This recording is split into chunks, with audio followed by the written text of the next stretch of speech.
perkenalkan nama saya Vigo Fernando, NPM 2241 Jadi saya sekarang akan menjelaskan tentang pendahuluan.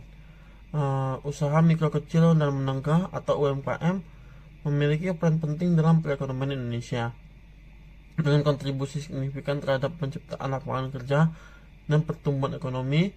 UMKM menjadi salah satu pilar utama dalam menggerakkan roda perekonomian, khususnya pada sektor lokal dan regional. Namun, tantangan yang dihadapi UMKM dalam era digitalisasi saat ini semakin kompleks, terutama dalam hal peningkatan brand awareness di tengah persaingan pasar yang semakin ketat. Mona Telier, sebuah UMKM yang bergerak dalam industri florist, khususnya menyediakan produk bunga untuk acara wisuda dan sejenisnya, menghadapi tantangan serupa. Dalam konteks inilah peran komunikasi pemasaran integrasi atau integrated marketing communication menjadi penting untuk diterapkan agar Mona Telier dapat meningkatkan kesadaran merek di kalangan konsumen saat ini. Mona Telier mengalami masalah umum yang dialami oleh banyak UMKM, yaitu keterbatasan dalam mengkomunikasikan brand mereka secara efektif dengan banyaknya persaingan di pasar, terutama di industri florist yang menawarkan berbagai produk serupa. Kemampuan untuk menawarkan diferensiasi melalui brand awareness sangat diperlukan. Brand awareness merupakan elemen kunci dalam menarik minat konsumen dan menjaga loyalitas pelanggan. Tanpa strategi komunikasi pemasaran yang baik, Mona Telier berisiko kehilangan daya tarik di mata konsumen, terutama di tengah kehadiran kompetitor yang lebih dikenal dan mungkin memiliki anggaran pemasaran yang lebih besar. Mona Telier juga menghadapi tantangan dalam membangun citra brand yang membedakannya dari kompetitor. Citra brand yang kuat adalah salah satu faktor yang mempengaruhi keputusan konsumen dalam memilih produk. Jika Mona Telier tidak dapat mengkomunikasikan apa yang membuat mereka berbeda dan lebih baik dari pesaing, mereka berisiko dianggap sama oleh konsumen yang pada akhirnya dapat menghambat pertumbuhan bisnis. Komunikasi pemasaran integrasi juga memungkinkan Mona Telier untuk lebih fokus dalam mengkomunikasikan keunikan produk dan nilai dari brand mereka kepada pasar sasaran. Dengan pendekatan yang terintegrasi, pesan yang disampaikan akan lebih konsisten dan dapat mempengaruhi persepsi konsumen secara lebih efektif. Keberhasilan integrated marketing communication dalam meningkatkan brand awareness sangat bergantung pada kemampuan Mona Telier dalam mengelola berbagai elemen komunikasi pemasaran yang ada, baik itu melalui iklan, promosi, maupun strategi digital. Dengan tantangan dan peluang yang ada, penerapan komunikasi pemasaran terintegrasi menjadi semakin penting bagi Mona Telier. Integrated marketing communication bukan hanya tentang mempromosikan produk secara langsung, tetapi juga membangun hubungan emosional dengan konsumen melalui pesan yang konsisten dan relevan.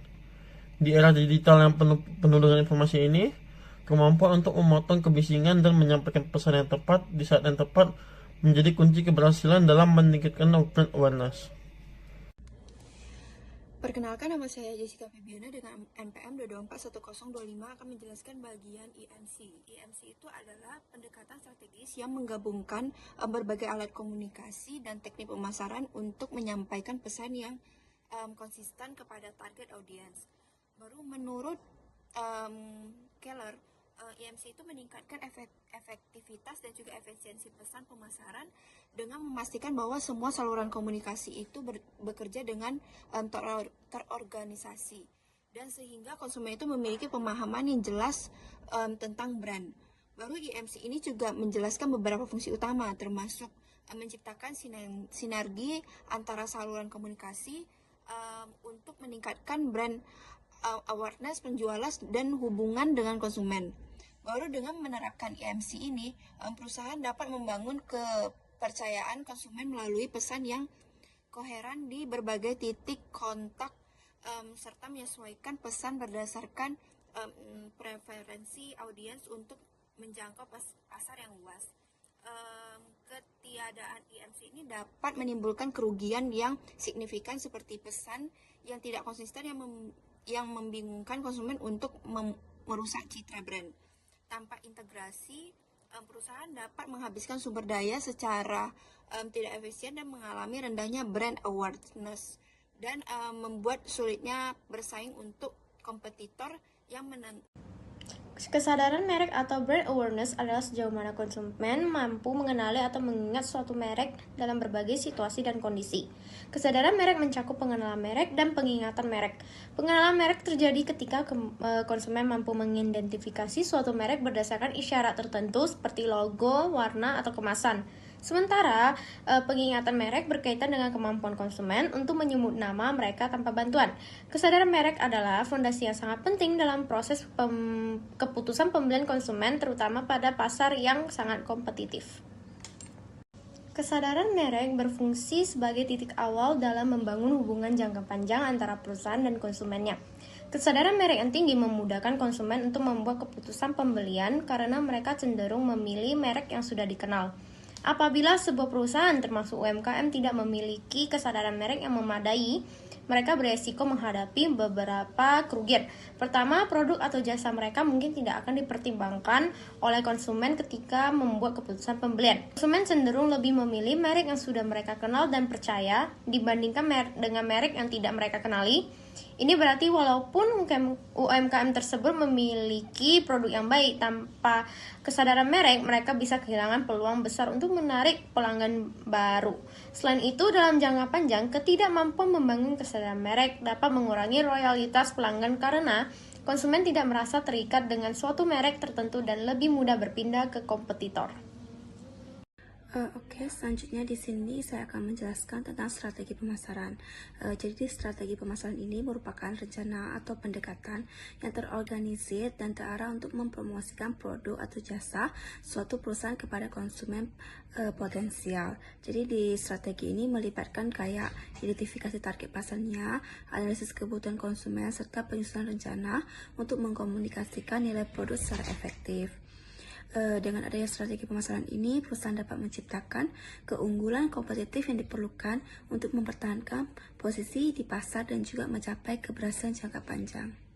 Fungsi utama dari strategi pemasaran ini adalah untuk menghubungkan produk dan jasa dengan kebutuhan dan keinginan dari konsumen. Melalui proses segmentasi pasar, perusahaan dapat membedakan berbagai kelompok konsumen yang memiliki kebutuhan berbeda, sehingga pesan dari pemasaran dapat disesuaikan dan dikomunikasikan lebih tepat. Fungsi lain dari strategi pemasaran adalah untuk membantu perusahaan untuk mengalokasikan sumber daya secara efisien. Ini mencakup perencanaan anggaran pemasaran, penentuan harga, pemilihan saluran distribusi, serta perencanaan kampanye promosi yang paling sesuai dengan karakteristik pasar yang dituju. Namun, tanpa adanya strategi pemasaran yang jelas, sebuah perusahaan dapat mengalami berbagai kerugian. Salah satunya adalah hilangnya arah dalam upaya pemasaran. Tanpa strategi yang terstruktur, perusahaan berisiko menghabiskan sumber daya pada taktik yang tidak efektif dan tidak relevan dengan target pasar. Ini dapat menyebabkan pemborosan anggaran pemasaran dan melemahkan posisi perusahaan di pasar. Selain itu, tanpa strategi yang kuat, perusahaan mungkin kesulitan membangun hubungan yang baik dengan konsumen, yang pada gilirannya dapat mengurangi loyalitas pelanggan dan menurunkan tingkat penjualan. Kerugian lainnya adalah ketidakmampuan untuk bersaing dengan pesaing yang lebih strategis. Perusahaan yang tidak memiliki strategi pemasaran yang solid dan kalah bersaing dalam hal inovasi, promosi, dan distribusi produk dalam jangka panjang dapat menyebabkan kehilangan pangsa pasar dan bahkan kegagalan bisnis. Selanjutnya ada metodologi penelitian. Di dalam metodologi penelitian ini dilakukan pendekatan kualitatif yang digunakan untuk memahami peran komunikasi pemasaran terintegrasi atau UMC dalam meningkatkan brand awareness pada UMKM Mona Atelier. Kenapa kita menggunakan pendekatan ini? Karena penelitian kualitatif itu dapat memungkinkan eksplorasi mendalam terhadap fenomena komunikasi pemasaran yang digunakan oleh UMKM dan bagaimana hal ini mempengaruhi kesadaran merek. Fokus utama dari penelitian ini adalah untuk mengumpulkan wawasan yang holistik mengenai strategi IMC yang diterapkan oleh Mona Atelier ini, serta dampaknya terhadap persepsi konsumen. Pengumpulan data yang dilakukan untuk melakukan pendekatan ini itu dengan wawancara dengan pemilik dan juga observasi langsung terhadap aktivitas pemasaran Mona Atelier ini baik online maupun offline. Observasi ini dilakukan untuk melihat bagaimana strategi komunikasi yang direncanakan diimplementasikan dalam kegiatan sehari-hari mereka, seperti posting di sosial media, promosi event, serta interaksi dengan pelanggan. Dan analisis data ini dilakukan untuk menggunakan teknik analisis tematik, yang dimana peneliti mengidentifikasi tema-tema utama dari data yang telah dikumpulkan. Setiap wawancara dan hasil observasi dianalisis untuk menemukan pola-pola yang berhubungan dengan penerapan IMC ini dan dampaknya terhadap brand awareness. Sekian presentasi dari kelompok kami. Terima kasih, Pak.